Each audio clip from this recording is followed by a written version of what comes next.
นะมัตถุรัตนัตยัสสะขอความนอบน้อมของข้าพเจ้าจงมีแด่พระรัตนตรัยขอความนอบน้อมต่อคุณครูบาอาจารย์มีพระเดชพระคุณหลวงปู่พระพรหมมงคลสิริมังคละอาคากรรมฐานาจริยะซึ่งเป็นอาจารย์ใหญ่ของเราขอความสวัสดีจงบังเกิดมีแก่พระภิกษุภิกษุณีและแม่ชีทั้งหลายที่ได้น้อมเอากายใจของตนเข้ามาปฏิบัติบูชาในโอกาสบัดนี้自诚顶礼顶礼师尊，自诚顶礼三宝，自诚顶礼历代高僧大德，顶礼我们的大师父龙普通西里芒扎罗，并且提醒大家作为比丘注意麦期来修行佛法。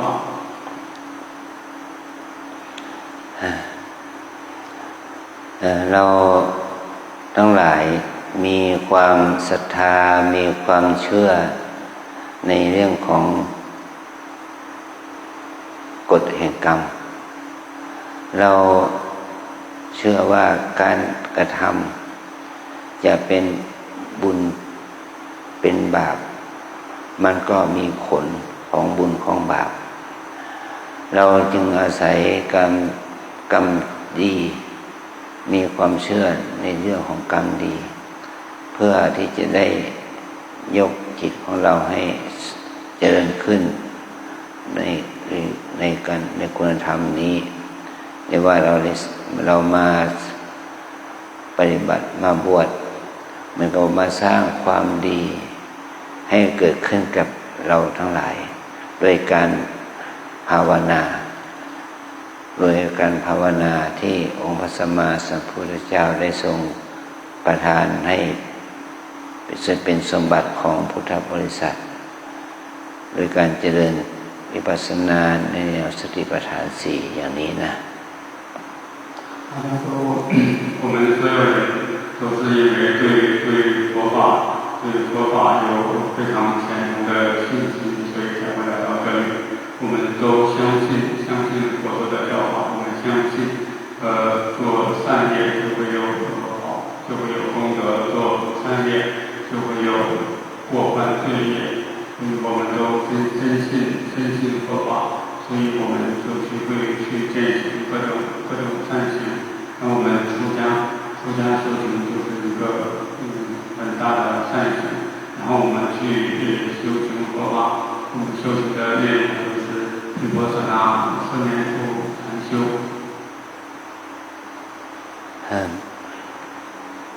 การที่เราได้มีความปรงใจที่จะ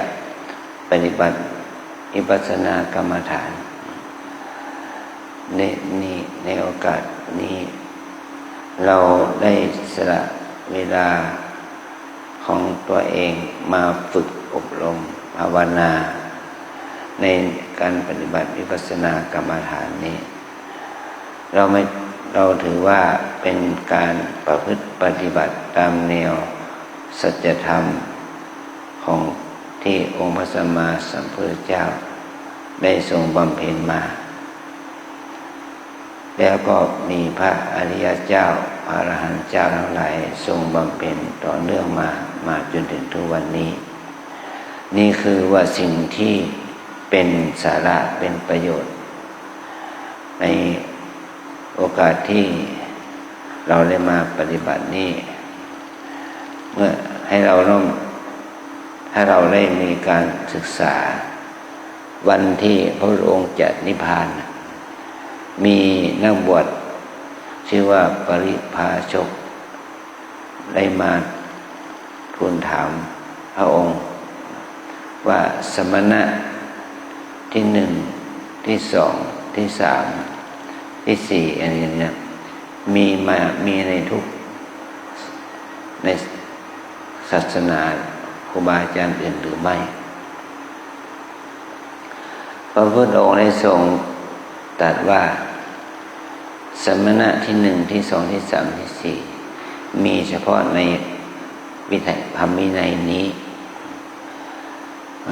เมื่อตราบใดที่ธรรมวินัยนี้มีอริยมรรคมีองค์แปด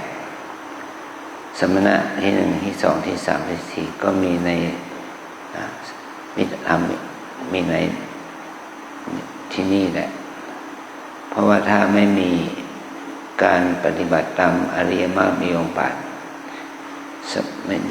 ศาสนาสมณะทั้งหลายก็ไม่มี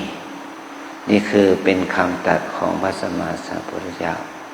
ว่าถ้าเรานั้นได้ปฏิบัติตามทำอริยมรรคมีองค์แปดคือการเจริญวิปัสสนาในแนวสติปัฏฐานสี่นี้นี่แหละถ้าอริยมรรคมีองค์แปดมีความเจริญขึ้นก็จะทำให้เราเข้าถึงความเป็นสมณะที่หนึ่งที่สองที่สามที่สี่นี่เป็นพระอริยสี่ประเภทนั่นแหละพระโสดาบันพระสักทาคามีพระอนาคามีพระอรหันต์ก็จะมีมาที่เกิดขึ้นจากการเราได้มาปฏิบัตินี่แหละนะ然后我们来践行修行佛法，我们需要做出贡献，我们需要牺牲自己的时间用来修行。我们所修行的禅法是佛陀以他的功德传承下来，并且历代的这些高僧大德、这些圣僧们一代一代的传承下来。好像说在佛陀即将涅槃的时候，佛陀的弟子华雷沙夫，他问佛陀，就是我们就是众生弟子们如何才能证得那个道果涅槃，就是那个诸果、二果、三果、四果。佛陀说要在佛的法和律佛的教法和戒律之中，才能够证得道法涅槃。需要去修行八正道，修行八正道就是按照毗婆舍那4年次的方法修习八正道，就可以证得道果涅槃。这个初果、二果、三果、四果，如果不去修行的话，就没有办法证得初果、二果、三果、四果。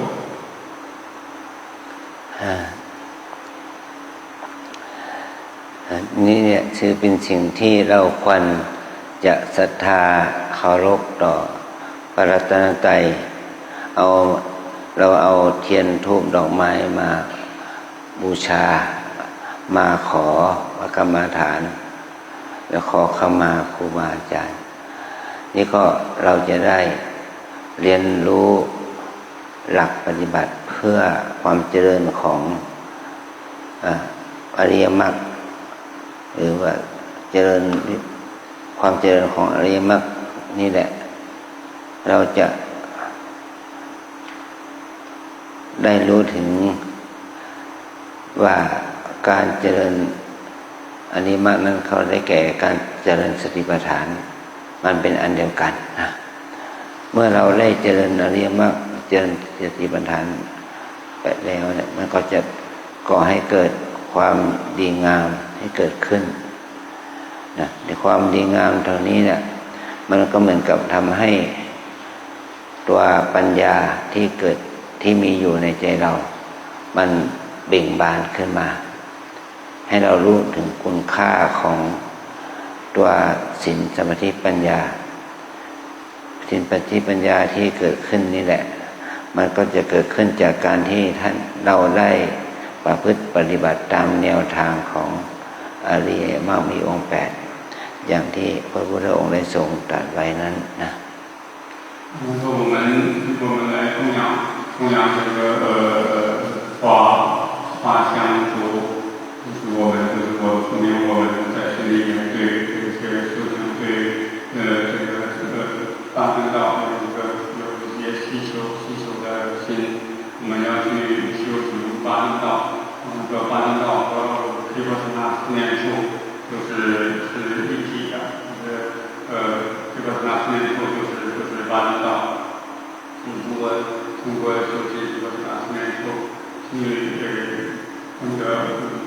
就是发生到，然后让我们的心里面产生正念，产生智慧，产生戒慧，让戒定慧在我们的心里面升起来，然后我们就是按照这样就可以按照发生到的佛陀教导我们的发生到这个路去践行。สิ่งเหล่านี้มันก็ว่าอริยมรรคมีองค์8นั้นมันก็ไม่ใช่อยู่มันไม่ใช่อยู่ที่ไหน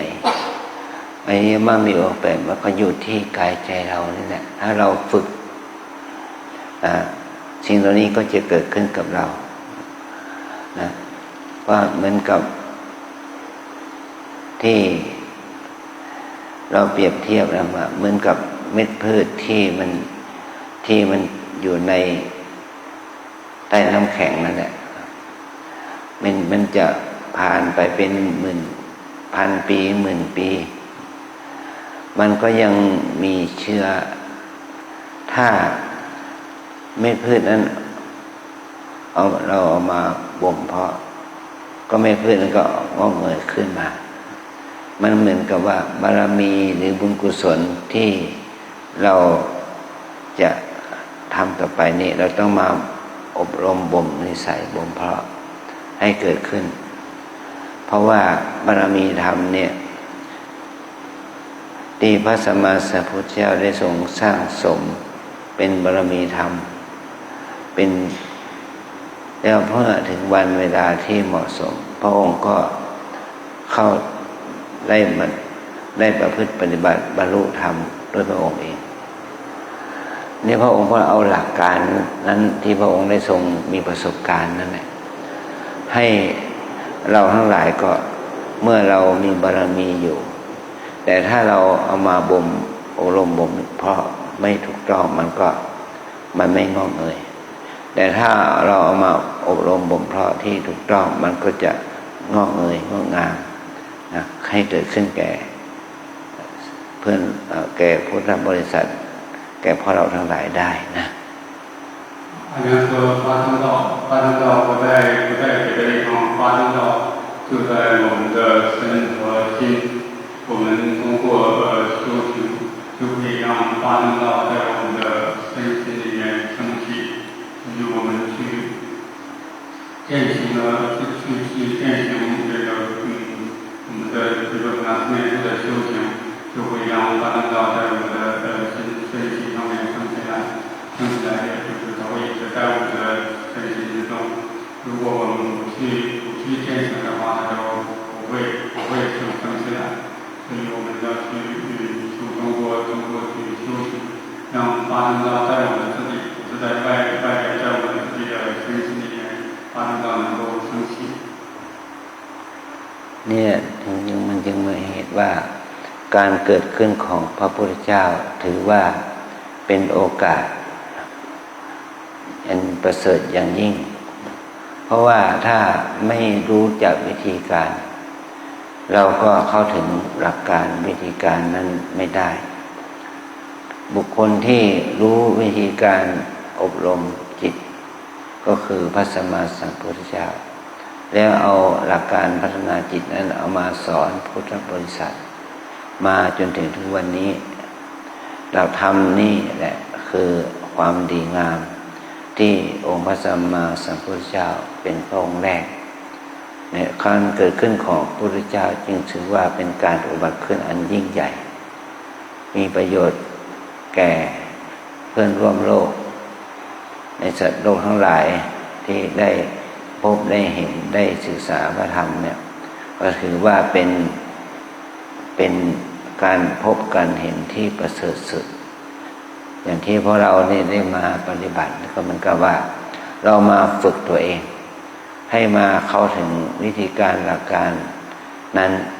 โดยที่พระองค์ก็ทรงบอกอยู่แล้วแต่ว่าแนวทางนั้นเราจะเข้าถึงหลักการวิธีการนั้นหรือไม่ก็อยู่ที่ความบากบั่นภาคเพียรของเรานะ这个世上最殊胜的事情就是佛陀出世这个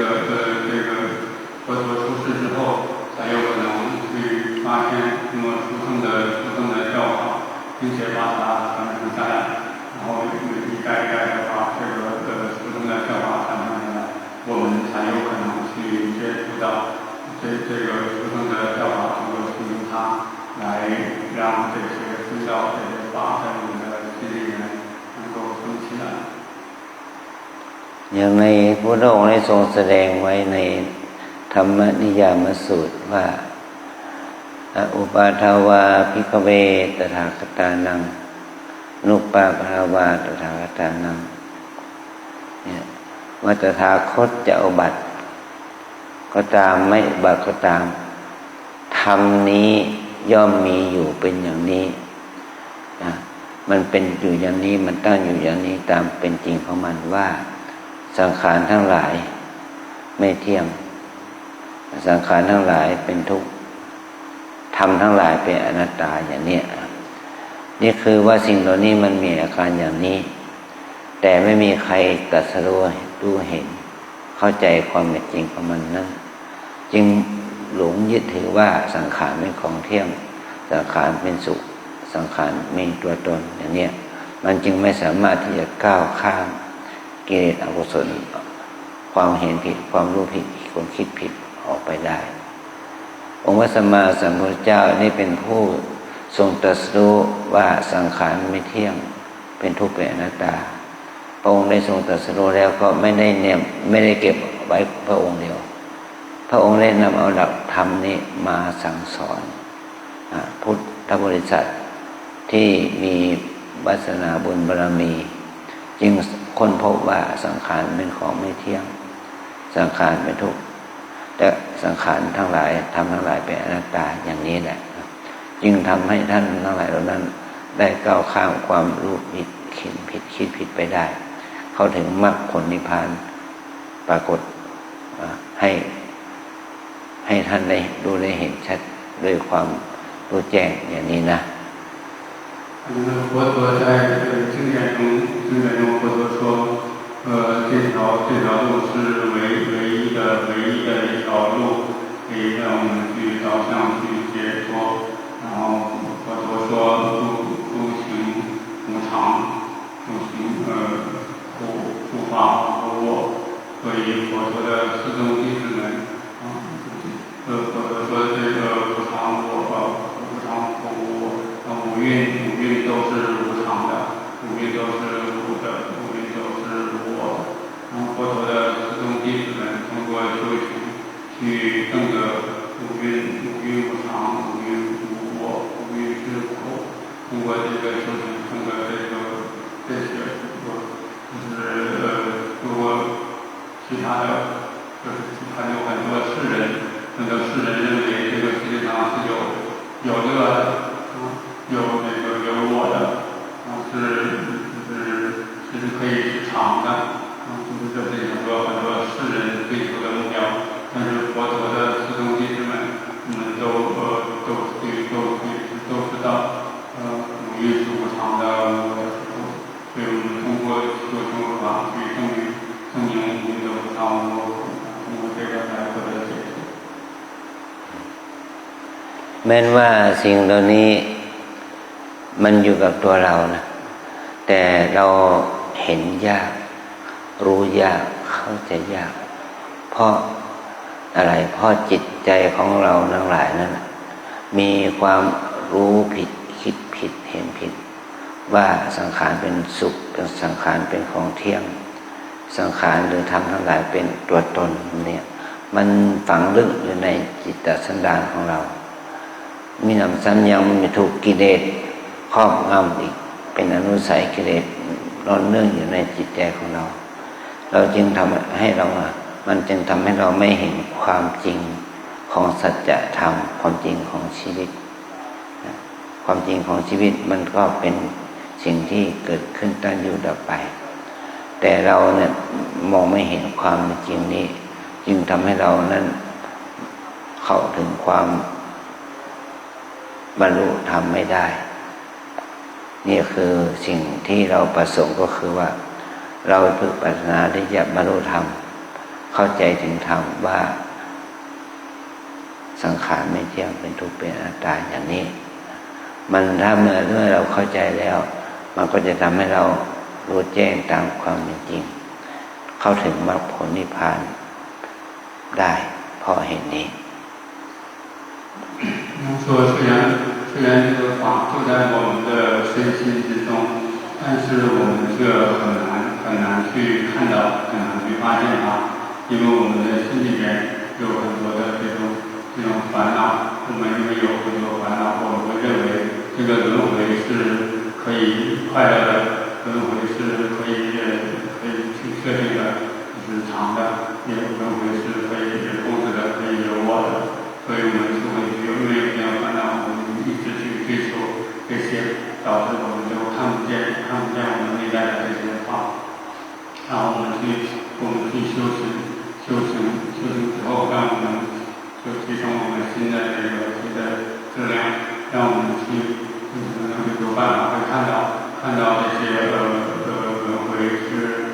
无常的，是无我的，是苦的，看到这个实相，看到实相之后，我们通过修行看到实相之后，我们就可以去证得道果涅槃。อันนี้เราก็มีความชัดเจนในปัจเจตนาของเรามีความชัดเจนเจตนาของเราคือความตั้งใจของเราว่าเรามาบวชเนี่ยเพื่อให้เรานั้นเข้าสู่มรรคเข้าสู่ทางแห่งความดับทุกข์นะเมื่อเรามีเจตนาอย่างนี้เราก็จะ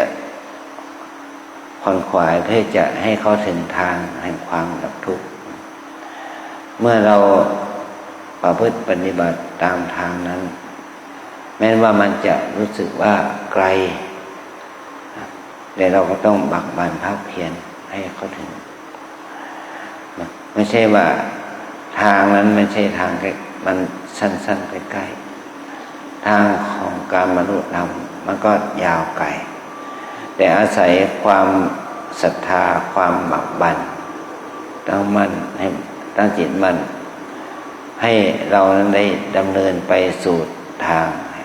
แห่งความดับทุกข์นั้นถ้าเรามีบุญบารมีความดีมามากมันก็เหมือนกับว่าวันพรุ่งนี้ก็จะถึงเนาะแต่บางคนมีบุญบารมีมาพอสมควรก็จะถึงภายใน5 วัน 7 วัน1 เดือน1 ปี1 ชาติ100 ชาติ1,000 ชาติเป็นกับเป็นกันตามสมควรแก่เหตุคือเรารู้ทางแต่เราเดินไม่ถึงทางก็จะทำให้เราไม่เข้าถึงเป้าหมายแต่เป้าหมายมันมีอยู่ถ้าเราคิดว่าถ้าเราได้ลงมือทำแล้วก็จะทำให้เราเข้าถึงเป้าหมายได้เปรียบเทียบให้ฟัง他就说我们去践行我们来那个出家就说明我们有明确的这种志愿，我们对解脱痛苦是有清晰的这种愿望，清晰的这个动机。那么我们去达到实现这个愿望，达到这个目标，是一个很不容易的，可能是一个非常长的一条路啊。我们需要在不断的去修行积累自己的功德和波罗蜜啊。就是如果我们的功德波罗蜜已经具足的话，已经圆满的话，那可能明天下一刻我们就会达到那个终点，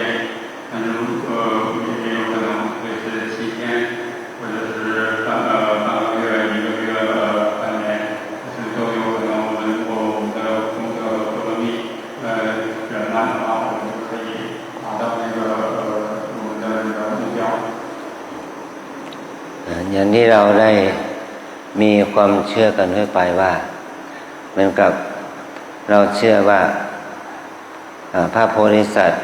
วโรกิเลศวรหรือพระแม่กวนอิมท่านได้สร้างบุญสร้างบารมีเพื่อโปรดสัตว์โลก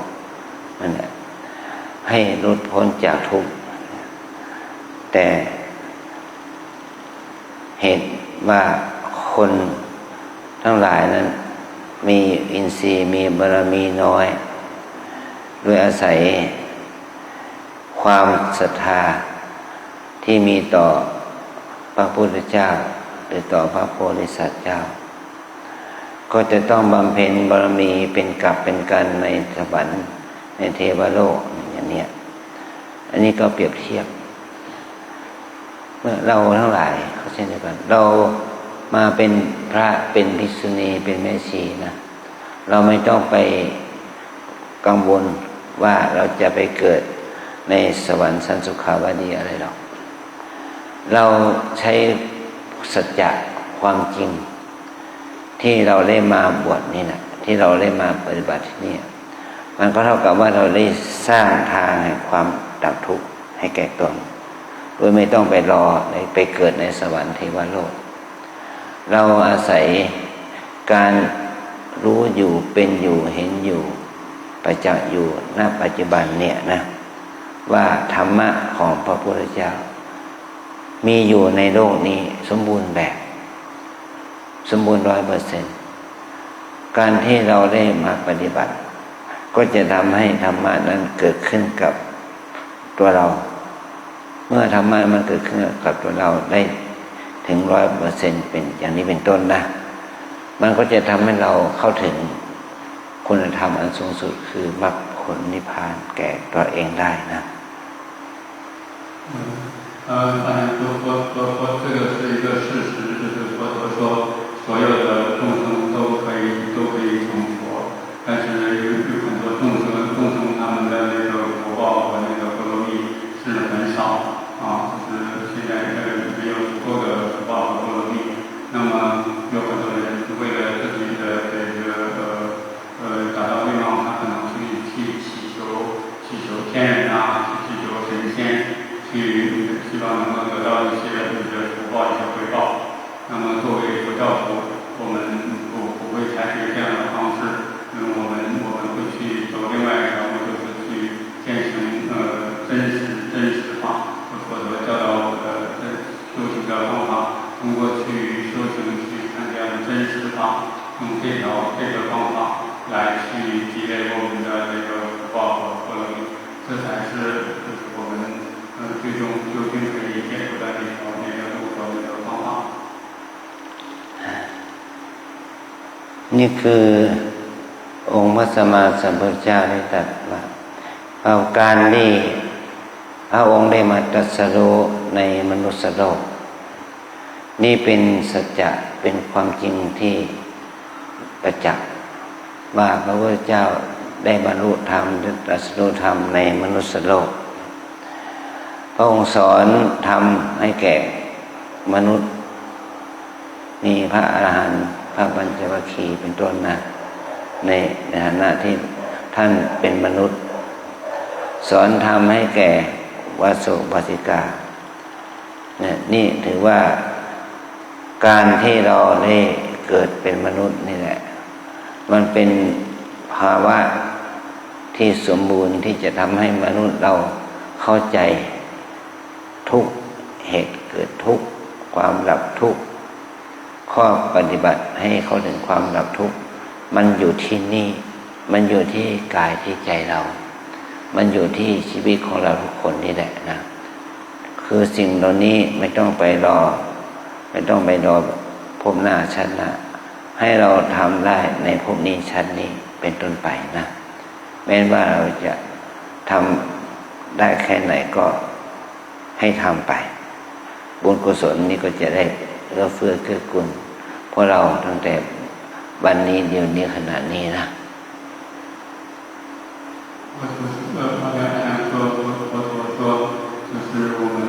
我们不需要去祈求其他的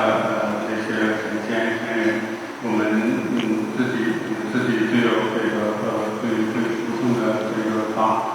我们也不要去说下一个或者什么时候我再去这个或者这个达到这个目标啊，这就是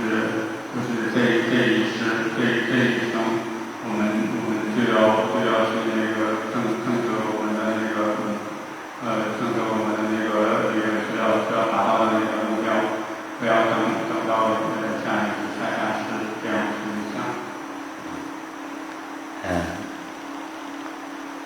ขูจีเมเต้า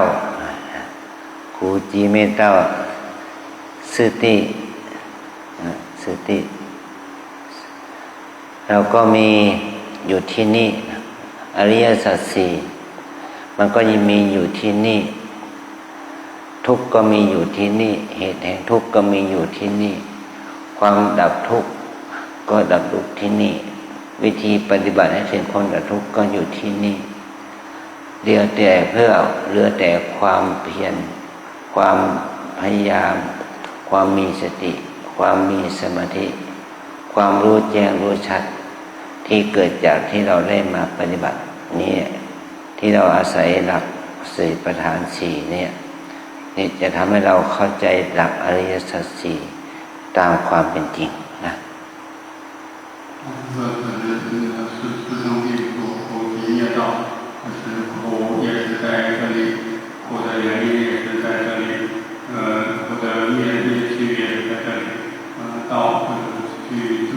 让师父面对的这些道也在这里，不在其他的地方，在我们的身心，我们通过修行弥陀萨十年后就可以证得这个佛陀教导我们的师生地。มันคือสิ่งนี้เนี่ยเราจะมันกับว่าทางแห่งความบรรลุมันไกลแต่มันไม่ใช่ไกลด้วยตาด้วยเส้นทางมันไกลจากปัญญาของเราเองถ้าเราไม่พัฒนาปัญญามันก็ไกลถ้าเราไม่ได้พัฒนาสติปัญญามันก็ไกลจากความเป็นจริงแต่ถ้าเรามีการพัฒนาสติปัญญามันก็จะใกล้กับความเป็นจริงกับตัวเราเองได้นะ对阿难来说，刚才阿难说，就是佛陀是成道，成佛是他在人间，是以人身成佛，然后他的弟子们那些阿罗汉那些弟子们也都是在人间，然后他的很多的这些师兄弟子们都是在人间，所以我们活着到人间，是一个非常值得非常幸运的事情。阿难说我们要去达到这个我们刚才说的这个目标，我们需要用正念，用智慧，用正念和智慧去靠近我们的目标。如果没有这个正念智慧的话，我们就没办法达到的。所以我们通过修行这个我们的这个禅修业处，就是让我们自己的正念和智慧能够正念正定智慧能够拥有这些之后，我们就有办法能力靠近我们的目标。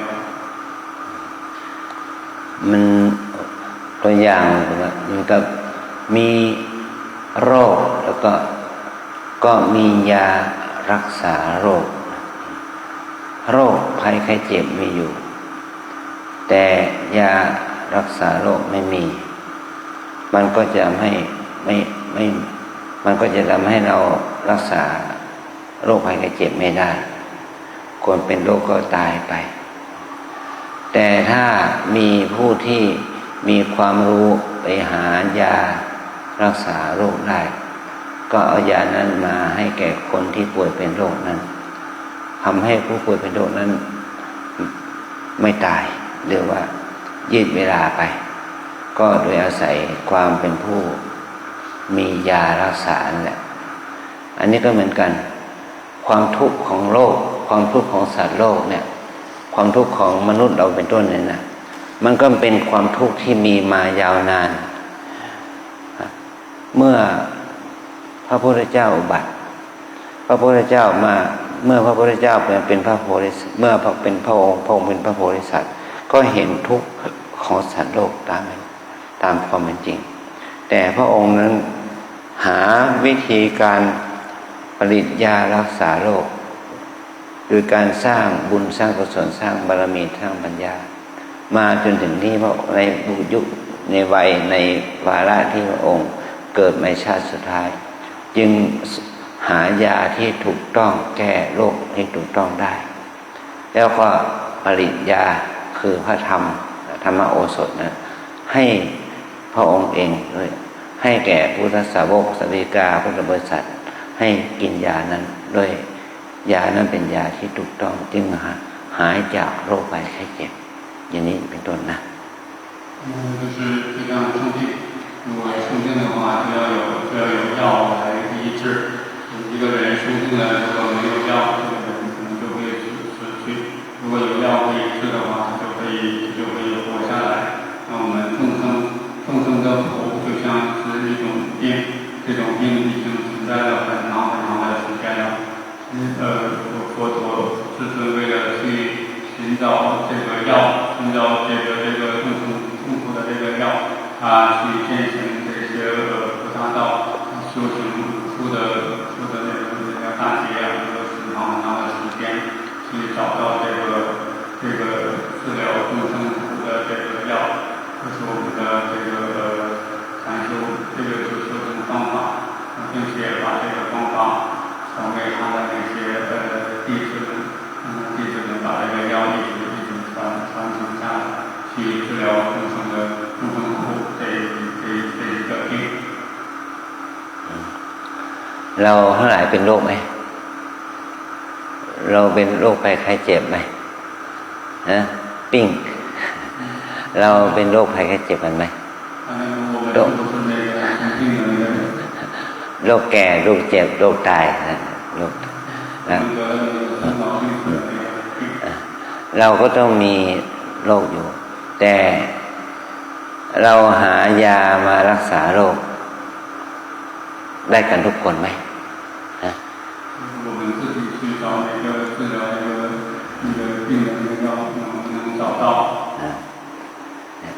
ครั้งนี้ก็เหมือนกันเมื่อเราไม่สามารถหายารักษาโรคได้ก็ทำให้เราเป็นโรคเจ็บป่วยตายไปนะนี่เราทั้งหลายนี่เป็นโรคคือความเกิดแก่เจ็บตายเป็นโรคยารักษาโรคคือข้อปฏิบัติอันนั้นเป็นอริยมรรคที่เราเรียกว่าวิปัสสนาในสติปัฏฐานสี่เนี่ยเป็นยารักษาโรคโดยที่ผู้ค้นพบยาคือพระพุทธเจ้าพระองค์ได้ค้นพบยานี้แหละ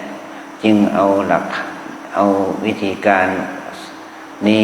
มาสงเคราะห์สร้างยาขึ้นมาเพื่อให้กินให้ยาให้คนกินยานั้นจึงจะหายจากโรคภัยไข้เจ็บนั่นแหละนะคือกรรมฐานนี่แหละเป็นยาที่พระพุทธเจ้าได้ทรงค้นพบนะเราจะต้องใส่ใจในการที่จะเพียงแค่กินยาเท่านั้นก็ยังหายากจะกินได้หายากถ้าเรากินไม่ได้อีกกินไม่ถูกสูตรอีกมันก็ทำให้เกิดความเป็นโรคเป็นภัยนานาประการความเจ็บความตายก็จะมีแก่เราอย่างนี้เลยนะ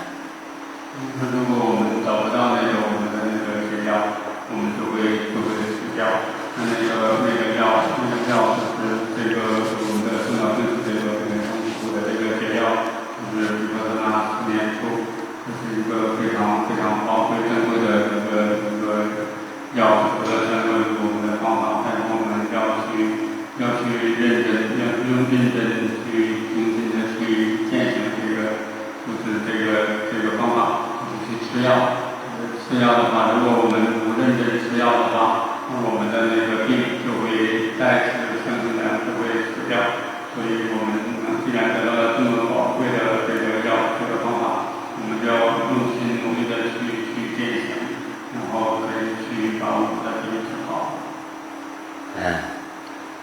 นี่คือเราเป็นคนมีบุญและโชคดีหายาได้เราจะต้องกินยาคือธรรมะเพื่อให้เรานั้นได้รู้ถึงคุณประโยชน์ของยาคือธรรมะนั้นนำเอามาใช้รักษาโรคภัยไข้เจ็บเหตุแห่งโรคภัยไข้เจ็บก็คือตัวอกุศลตัวกิเลสนั่นแหละนะตัวกิเลสตัวอกุศลนั่นแหละเรามาหายามากินเพื่อที่จะชำระล้างกิเลสชำระล้างอกุศลนั้นให้มัน เบาบางไปสิ้นไปหมดไปนั่นแหละคือเป้าหมายแห่งการปฏิบัติเป้าหมายแห่งการที่เราได้มาบวชนะ我们非常的幸运，我们找到了这个非常宝贵的材料，那我们就要去努力的去践行，去吃这个药，我们要付出很大的努力去修行这个首先说修行这个修行的这个药治疗的一定就是我们去清除我们的烦恼就是我们的那个病，通过吃这个药清除我们的烦恼，通过这样的治疗方式让我们得到解脱。อันนี้เราทั้งหลายยินดีรับยาไหม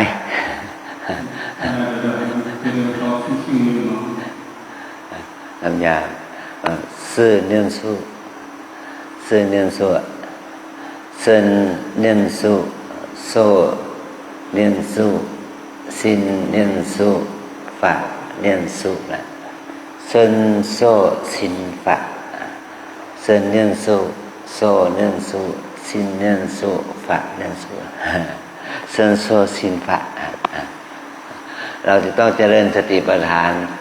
นี่ถึงว่าเป็นการสงเคราะห์ยาให้เกิดขึ้นมีตัวยาที่คือตัวสติเป็นตัวยาหลักตัวสมาธิเป็นตัวยาที่ประกอบตัวความเพียรเป็นตัวยาและความสติสมาธิและความเพียรเนี่ยโดยอาศัยการที่เราได้มีข้อศีลการที่มีสัมมาวาจาการพูดชอบสัมมากัมมันตะการกระทำชอบสัมมาอาชีวะการดำเนินชีวิตการเลี้ยงชีพชอบนี่คือเป็นยาที่เป็นองค์ประกอบเพื่อให้เกิดยาตัวยาที่พิเศษคือสัมมาสังกัปปะความดำริความคิดในทางที่ชอบสัมมาทิฏฐิความเห็นในทางที่ชอบมันก็จะเกิดขึ้นเรียกว่ามรรคมีองค์8เนี่ยประกอบด้วยศีลสมาธิปัญญานี่แหละคือการเจริญวิปัสสนานะ我们的药就是正念，正定和我们的正定。我们通过这些药正念和正定，我们就可以就是说正语、正业、正命，然后去除这个正见、正思维，就通过这些药就可以拥有所有的那个八通道。ว่าตามเนาะเซินเนื่องสู้เซินเนื่องสู้โซ่เนื่องสู้ชินเนื่องสู้ฝะเนื่องสู้เซินโซ่ชินฝะควรเซินหูจินควรโซ่ซื่อขุควรชินหูช้างควรฝะหูวัวเซินโซ่ชินฝะคือการที่เราฝึกเพื่อให้เกิดตัวสติสมาธิความเพียรเพื่อให้เกิดความคิดชอบความเห็นชอบการทำการพูดการดำเนินชีวิตที่ชอบนี่แหละเป็นทางแห่งความดับทุกข์ตามหลักของที่พระองค์ได้ทรงแสดงไว้ให้แก่เราทั้งหลายได้ประพฤติปฏิบัติ我们去练习这个正念、正定，然后通过这个正念来产生我们的正语、正业、正定，然后去产生正思维、正见，这是我们践行的我们这条走的这条路线。เราได้รับการสาธิตใช่ไหมธรรมจรีสาธิตการกราบการเดินการนั่งเลยเนาะ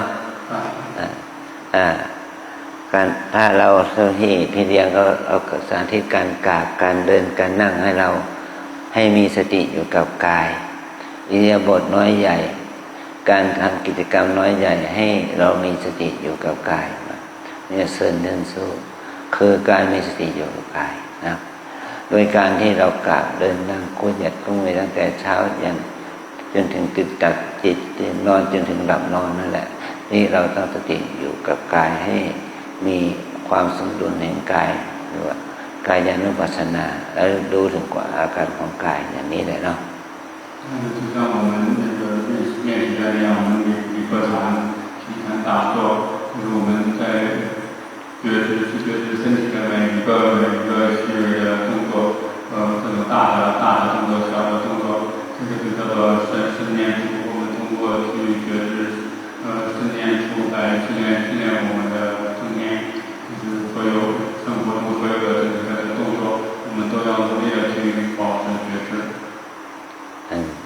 อันที่สองว่าโซเนื่นสู้คือเราต้องมีสติอยู่กับเวทนาที่เกิดขึ้นกับตัวเราเนี่ยมีทั้งทุกข์ทั้งสุขปวดเจ็บเหน็บชาดีใจเสียใจสิ่งเหล่านี้จะเป็นถ้าเราไม่มีสติกำหนดมันจะก่อให้เกิดความโลภโกรธหลงชอบไม่ชอบฟุ้งซ่านรำคาญสงสัยต่างๆนานาเราจะบ่นว่าทำไมเราต้องทุกข์อย่างนี้เจ็บปวดอย่างนี้สิ่งเหล่านี้มันเป็นธรรมชาติแต่เราไม่ยอมรับมันเราต้องมีสติกับการที่เรามีสติรู้ถึงอาการของเวทนาที่เกิดขึ้นทางกายและทางใจอันนี้การมีสติอยู่กับเวทนาได้ก่อให้ทำให้เราเห็นทุกข์ตามความเป็นจริงเข้าใจความเป็นจริงของชีวิตว่ามันเป็นทุกข์อย่างนี้นะ然后受念处的话，就是我们的感受会有苦的感受，有乐的感受，但是我们需要用正念去觉知这种各种苦乐的感受。如果没有正念的话，我们有了感受之后，就会升起各种生气啊、焦虑啊，各种就是这些其他的烦恼，你就会去想。为什么我要做这个活？为什么是我？就是因为所有的这些苦乐的感受，其实它都是我们人生正常的现象。但是因为我们没有去正念的练习，我们不接受这些真实的正常的客观存在的这些现象，所以导致我们就是会更加的苦。就是在练习的时候，我们要在受念处上。保持觉知，要保持正念，这样的话就可以让我们的这个烦恼就是后边再去防止我们自己升起各种不同的这种烦恼。我们要对受保持正念。สินยันสู้การดูจิตให้เราความเห็นความเป็นดูสภาพจิตให้เห็นในความเป็นอนิจจังความเป็นอนิจจังวูฉางจินเนียนสู้ความให้เรามีสติกำหนดดูจิตทำให้เราเห็นความเป็นอนิจจังนี่เนี่ยคือว่าจิตมันกับอุปมามันกับลิงป่าเราจับเข้าไปสู่ในกรงลิงตรงนั้นมันจะไม่นิ่งนะมันเหมือนกับจิตเราเนี่ยที่เราอยู่กับโลกอยู่กับชาวบ้านอยู่กับการงานอยู่กับครอบครัวอยู่กับสังคมแต่ถ้าเราเอามาปฏิบัติล่ะเรามาบวชเป็นพระเรามาบวชเป็นภิกษุณีมาบวชเป็นแม่ชีนี่แหละมันก็เหมือนกับเอาจิตมาขังไว้ในอยู่ให้เรามีสติรู้ว่าจิตมันไม่นิ่งจิตมันฟุ้งซ่านจิตมันคิดเหมือนกับลิงถูกขังเราจะเห็นจิตมันสัดสายเราจะเห็นจิตมันอยู่ในสภาพที่เป็นอนิจจังอนิจจลักษณะอนิจจังปรากฏให้เราเห็นนี่คือถ้าเรามีสติรู้แล้วมันก็ทำให้การรับรู้อารมณ์ต่างๆมันก็จะเบาบางลงไปและก็จะเป็นเหตุให้จิตนั้นสงบสงัดมันก็จะเกิดขึ้นนะเพราะว่าเรามีสติรู้เท่าทันจิตนั่นแหละว่าถ้าจิตมันก็ไม่ฟุ้งซ่านสัดสายนี่คือตั้งสติไว้ในจิตานุปัสสนาเพราะว่าการที่เราตั้งสติไว้ได้อย่างนี้แหละมันจึงจะทำให้ จิตนั้นได้รับการพัฒนาจิตสว่างสะอาดสงบให้ก็มันก็จะเกิดขึ้นกับเรานะ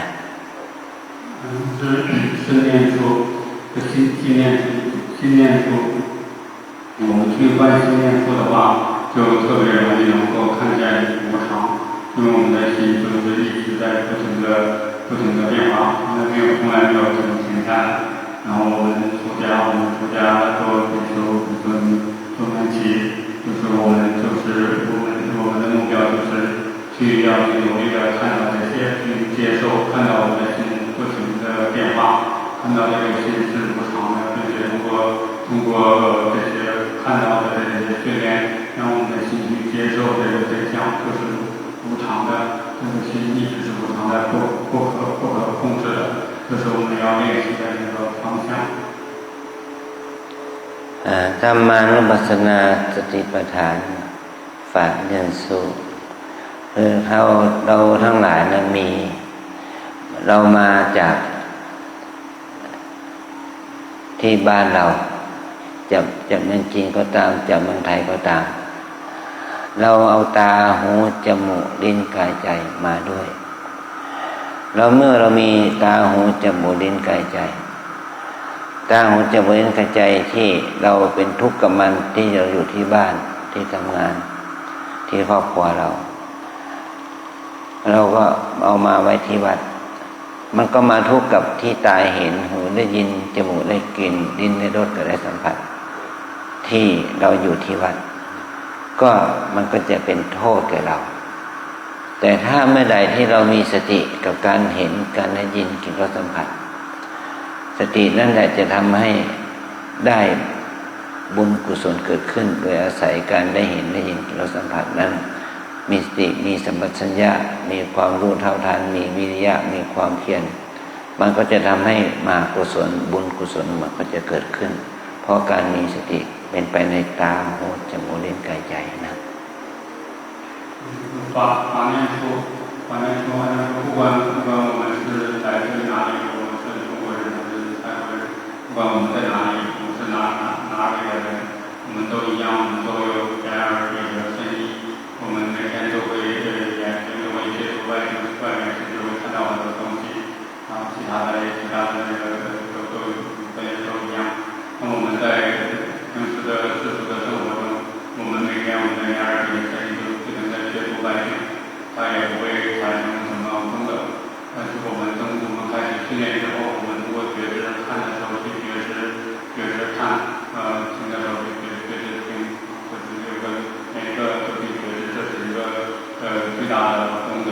我们的练习的时候，不管是跟哪一个眼耳鼻的身意，跟外界的接触，我们都能及时的去觉知到，这是对我们来讲是一个非常大的功德。นี่คือเมื่อเราปฏิบัติอย่างนี้กุศลธรรมคุณงามความดีก็จะเกิดขึ้นกับเราไปตามลำดับไปทีละสเต็ปเป็นทีละเล็กและน้อยให้การเวลาที่มีอยู่ให้เป็นคุณให้เป็นบุญเป็นกุศลกับเรากินน้อยนอนน้อยพูดน้อยเนี่ยปฏิบัติให้มากใส่ใจให้มากเอาใจใส่ให้มากให้อยู่กับปัจจุบันช้าๆใส่ใจจดจ่อต่อเนื่องก็การปฏิบัติของเรานั้นจะได้พัฒนาขึ้นไปตามลำดับ 2-3 วันแรกเราก็รู้สึกยากลำบากอยู่เพราะกายมันไม่เคยชินแต่ถ้าเราปฏิบัติให้ต่อเนื่องแล้วมันจะทำให้กายใจของเรานั้นดีขึ้นนะ我们按这个练习来，我们去通过这个训练式的练习，变成我们每一个动作，每个都会积累我们的那个功德，我们一点点的积累就会变得很大。那么可能是前几天、前2天可能我们会有一点困难，但是我们坚持，因为我们从现在开始觉知我们的身念处啊，所有的身，所有的受处，每一个念处，每一个时刻都会是成为我们积累功德的那个时刻。我们就这样一点点的积累，之后就会有那个很大大的这个功德。ยังขออนุโมทนาขอบคุณที่เราได้มีโอกาสได้มาบวชมาปฏิบัติณที่นี้ขอเป็นบารมีธรรมให้บังเกิดขึ้นแก่พวกเราทั้งหลายทั้งภิกษุภิกษุณีแม่ชีเราทั้งหลายและเจ้าหน้าที่ทุกพระลูกทุกคนที่ร่วมกันช่วยกันเพื่องานพระศาสนาเพื่อความเจริญในพระธรรมของพระสัมมาสัมพุทธเจ้าในโอกาสที่เราได้เกิดมาเป็นมนุษย์พบพระพุทธศาสนาและได้มีโอกาสได้เจริญมรรคสมาปฏิบัติเพื่อความดับทุกข์เพื่อพระนิพพานเป็นจงบังเกิดผลแก่เราทั้งหลายเป็นที่สุดจงมาเกิดขึ้นแก่เราทั้งหลายจงทุกข์ทวนหน้ากันด้วยเถิดสาธุสาธุสาธุ阿弥陀佛，大家来这出家修行，并且为佛教